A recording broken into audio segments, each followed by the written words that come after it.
Good morning.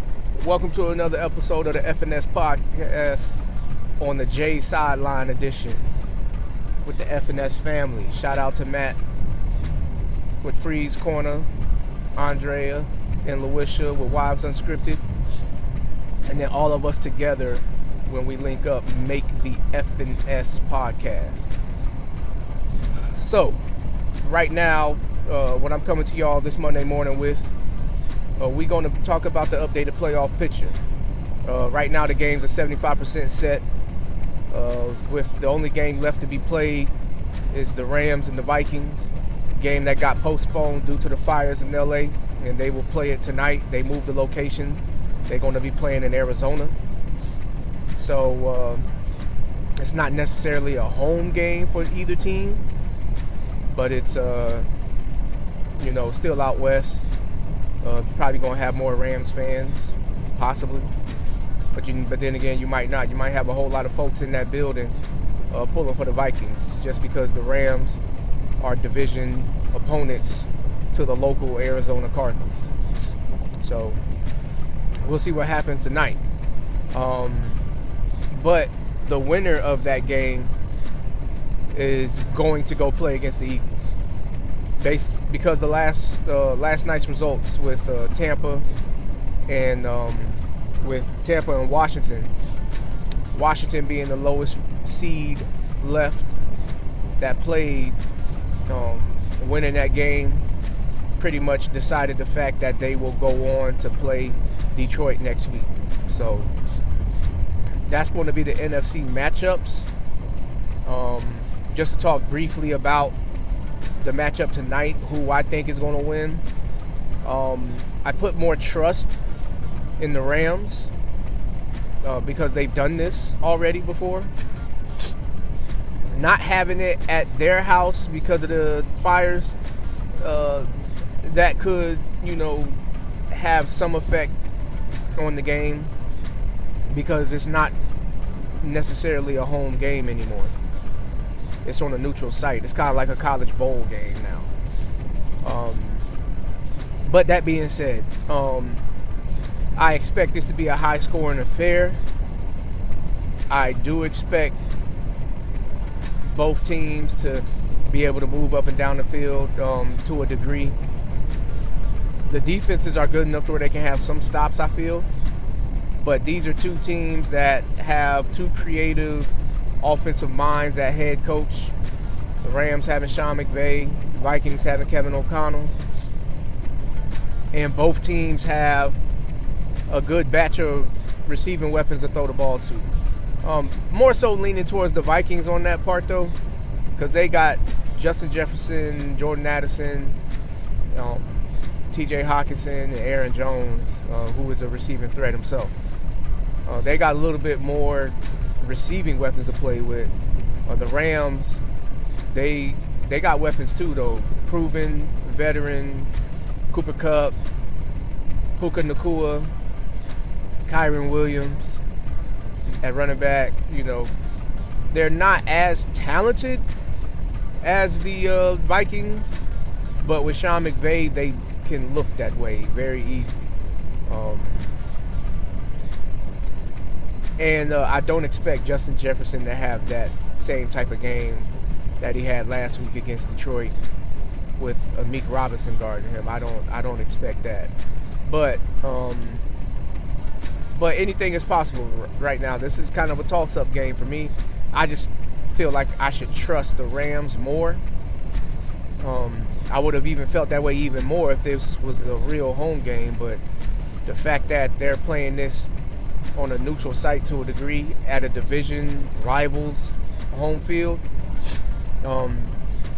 makes me wonder how much of a home environment will it feel like for them. But the winner of this game was going to go play Philadelphia. So if I was to talk about those two games, let me run down the AFC matchups too before I do all of that. So, this weekend's games, we saw the Buffalo Bills take care of the Denver Broncos. The Baltimore Ravens took care of the Pittsburgh Steelers. and the Houston Texans took care of the LA Chargers, leaving the matchups being set as such. The Houston Texans will go travel to Kansas City to take on the Kansas City Chiefs. And the Baltimore Ravens will now go travel to Buffalo to take on the Buffalo Bills. All right. So with those matchups being decided, let's start with the NFC. I'll go ahead and start with the team that is the matchup that is established. The Commanders playing against the Detroit Lions. This is a game that I ain't gonna say this is a scary matchup for Detroit. Detroit should win this, I feel. But this could be close. This can be closer than what people think. And I'm saying that mainly because of the element of Jaden Daniels using his legs. Of all the matchups that Detroit has played so far, I don't think they really had to deal with a quarterback that uses his legs outside of Josh Allen here recently with all the injuries to the defense. Playing against the Packers, quarterback's not mobile, or he doesn't use his legs to run like that. Chicago, Caleb Williams, he's not really like that. Like, he might scramble every now and then. But more so he moves around in the pocket to try to buy time. And then Sam Darnold, we know he doesn't use his legs. Not like that, at least. And Jaden Daniels, though he does use his legs, the coach calls plays for him to use his legs. This could be one of those matchups that his ability to use his legs can just extend drives. Not necessarily meaning that they'll score touchdowns out of it, but it could extend drives. Terry McLaurin over there, power back Brian Robinson, and kind of a do-it-all back Austin Eckler. It's going to be an interesting matchup. Tight end Zach Ertz, but this is one of those matchups to where I still feel like Detroit should take care of business, and they should be able to spread out on the scoreboard. With their ability to control the trenches, running the ball, that's kind of one of the weaknesses of the Washington defense is run defense. Their ability to run the ball, especially getting David Montgomery back, that should, make life a whole lot easier. Now Gibbs is going to have that rest. I don't know if Montgomery's going to be on a snap count, meaning he has a limited amount of plays that he'll play. I don't know if they're going to do that to him or not. But even without him, I think this is still in Detroit's favor. But to be able to run the ball and then have the passing game operate off of that with the weapons that they have. Everybody know about the speed demon, J-Mo. The slot guy that's just quick and scatty guy, Amon-Ra St. Brown, Laporta. And then what Gibbs can get you in a screen game or whatnot. This is a matchup that I feel like the Lions should be able to actually score touchdowns out of this versus the Commanders, who they might be able to extend drives and eat clock and whatnot, but will they be able to finish drives with touchdowns? That part I am not sure about against this team, because they weren't able to really technically do that much last night against the Bucs. And the Bucs defense is really not all of that great and whatnot. They just happened to make some plays last night. So with that being the case, man, look, Jaden Daniels also being a rookie in this situation, Washington has nobody on their team that's like proven, been there, done that kind of guys. They're still young in this process. Do they have a little bit more talent on their defense? Maybe. I mean, I can't necessarily say that they really do. I mean, you want to say that because of Marshawn Lattimore being over there, but, can Marshawn Lattimore limit Jameson Williams? Can he limit Amon-Ra St. Brown? Possibly. Because neither one of those guys are Mike Evans. Mike Evans, true proven vet, able to 1,000-yard season for 11 straight seasons, tying Jerry Rice record, so the matchups swing in Detroit's favor in this match. I do expect them to take care of business, and I do expect them to spread out on the scoreboard. Meanwhile, the Washington Commanders, if Jaden Daniels is effective with his legs enough, I do expect them to extend drives. But will it result in touchdowns? That's my concern. Because I don't think that Detroit really, has the right matchups for Terry McLaurin. Amik Robinson probably is going to be the best bet just because of what he did last week to Justin Jefferson. But he has history with Justin Jefferson. They've been competing against each other since high school. So knowing each other plays a big factor in this whole equation right here. And I would say Terry McLaurin is faster than Justin Jefferson. Justin Jefferson is a long strider. Terry McLaurin, he's more so the average size receiver and a quicker, scatty type of receiver that also has long-term speed. So that'll be an interesting matchup if they have it set that way. Outside of that, man, Detroit, I got them winning this, man. And their matchup being Philadelphia versus whoever they play from the winners of tonight, I think Philadelphia takes care of business no matter who they play. To be honest with you. They're the most talented roster in the league. From top to bottom, offensive line, running back, receivers, tight ends, quarterbacks, defensive linemen, linebackers, corners, safeties.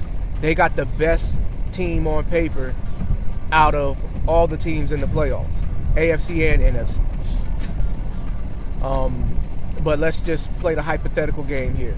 If Minnesota wins, I feel like they have enough over there to be able to compete with all the weapons that they got, on top of pressure Sam Darnold. And I feel like they got enough weapons on their side of the ball that they'll be able to run the ball well, because they also got one of the best offensive lines in football. And I feel like they'll be able to effectively throw the ball, even with Jalen Hurts. I'm not the biggest Jalen Hurts fan. I don't think he's that great of a quarterback. I think he's, average to just above average, in this league. And I'm saying that based on his ability to throw the ball. Based on his ability to throw the ball, like, I'm not really impressed with Jalen Hurts. That'll be like the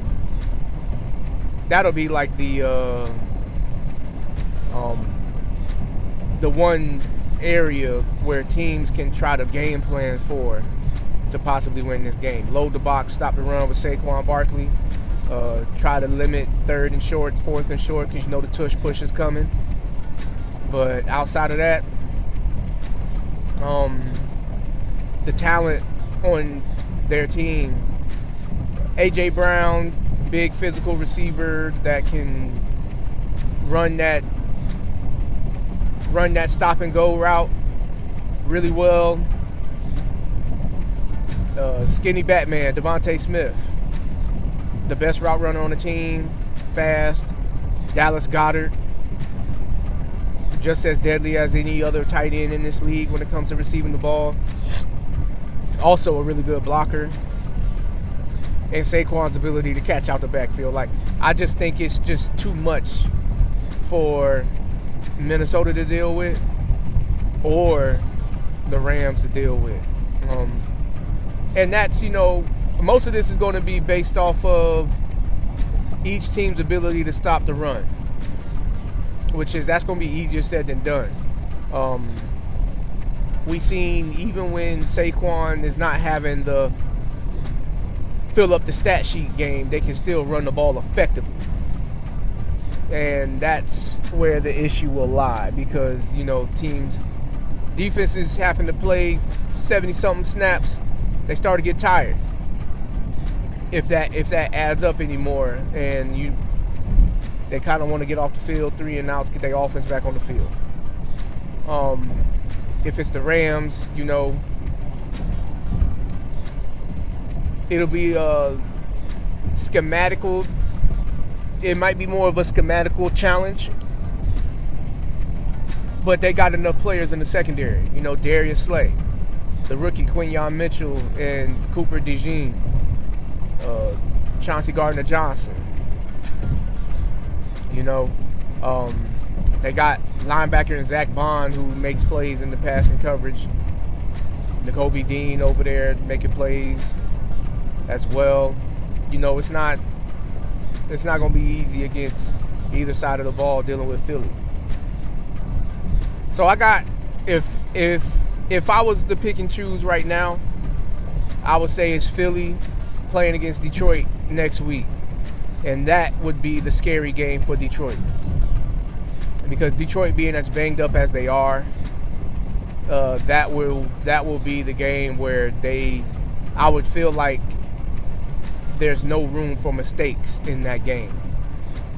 And while Detroit did win the game last week against Minnesota, the offense made enough mistakes in order for them to, be able to take a loss. Minnesota just couldn't capitalize on it. I don't think Philly is like Minnesota to the degree with their talent level that they got over there from every position. In the many different ways they run the ball, like, I don't think that's going to be too much of a problem. All right, so the AFC, the Buffalo Bills and the Baltimore Ravens.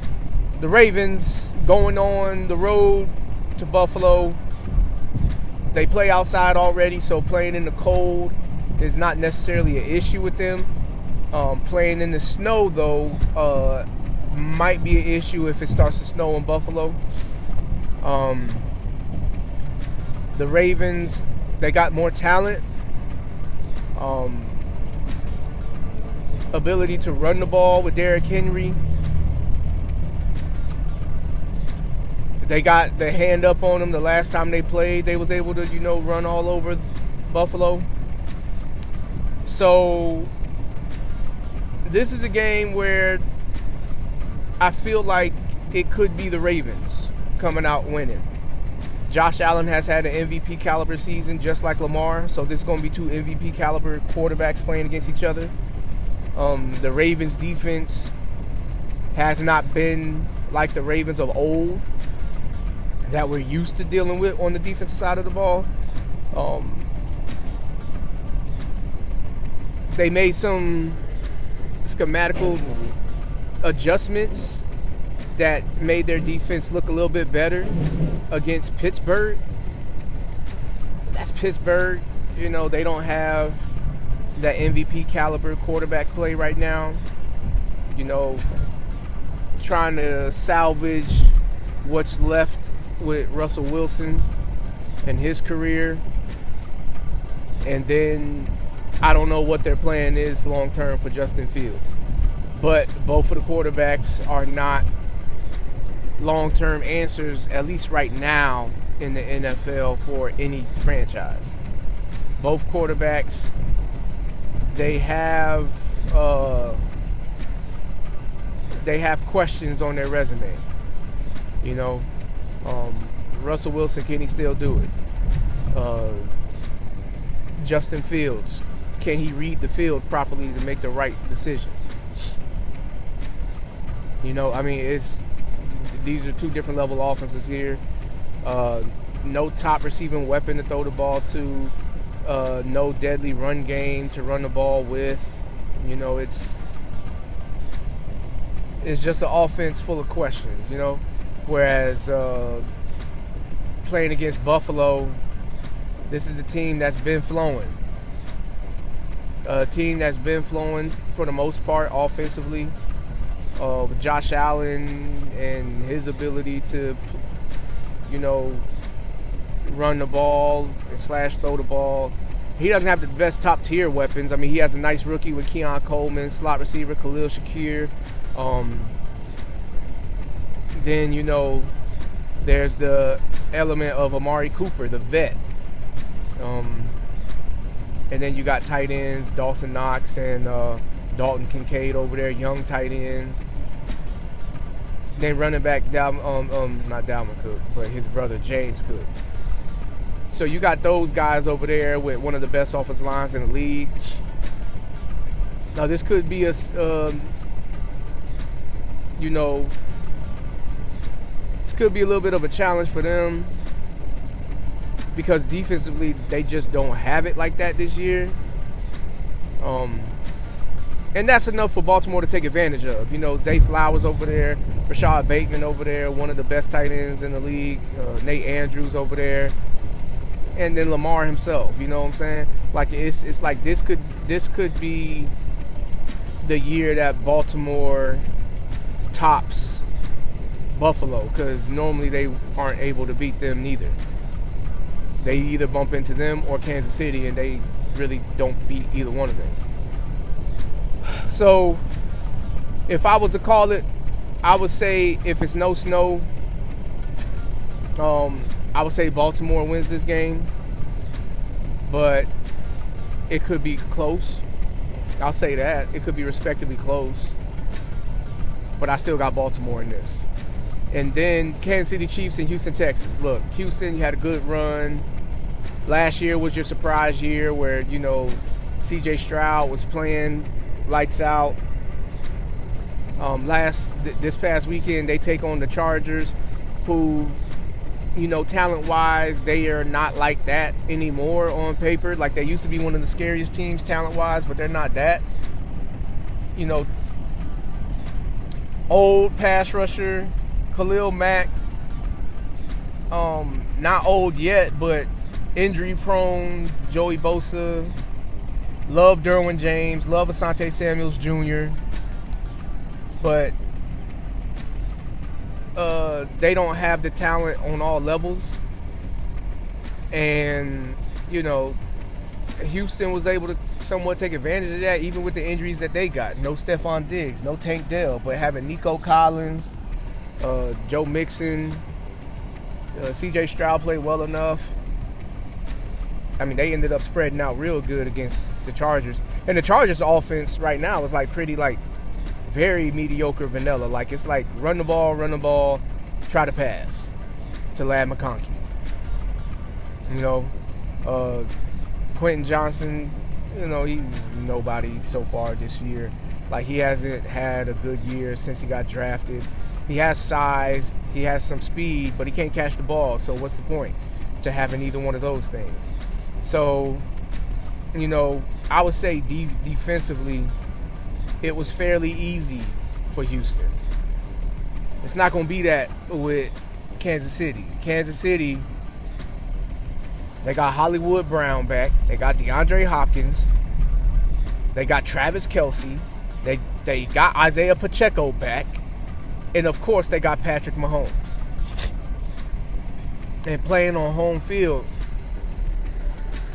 you know, everybody knows what's up when it comes to playing Kansas City at home field. You got the crowd, historical Arrowhead Field, and then, you know, you got that home cooking that comes with it. You know, the home cooking of dealing with what the refs may call in favor of the Chiefs. You know, and that's something that every team on the road kind of deals with. You know, you got the refs that may call certain stuff for the home team, you know. And that's kind of always been the case. But for the recent years, people really feel like the Chiefs been getting extra home cooking because, at the end of the day, the NFL is ultimately a business and they want to put on the best show. And Patrick Mahomes makes more money than CJ Stroud. So they got that going against them too. So the only way to beat a team like that is you have to play undeniably better than the other team. You have to come out and you have to pretty much dominate, which is, I don't think that Houston is capable of doing that. I don't. And on top of that, the Chiefs' defense is more proven than the Chargers, of course. One of the deadliest defensive linemen, Chris Jones. They got one of the best corners in the league in McDuffie. They're not overwhelmingly talented, but they are operating with the most chemistry with years of proving to do this with Steve Spagnuolo. So, speaking of Steve Spagnuolo, he might potentially be leaving if he gets a head coaching opportunity. So, with those things being said, I just feel like it's just too much going up against Houston. And I feel like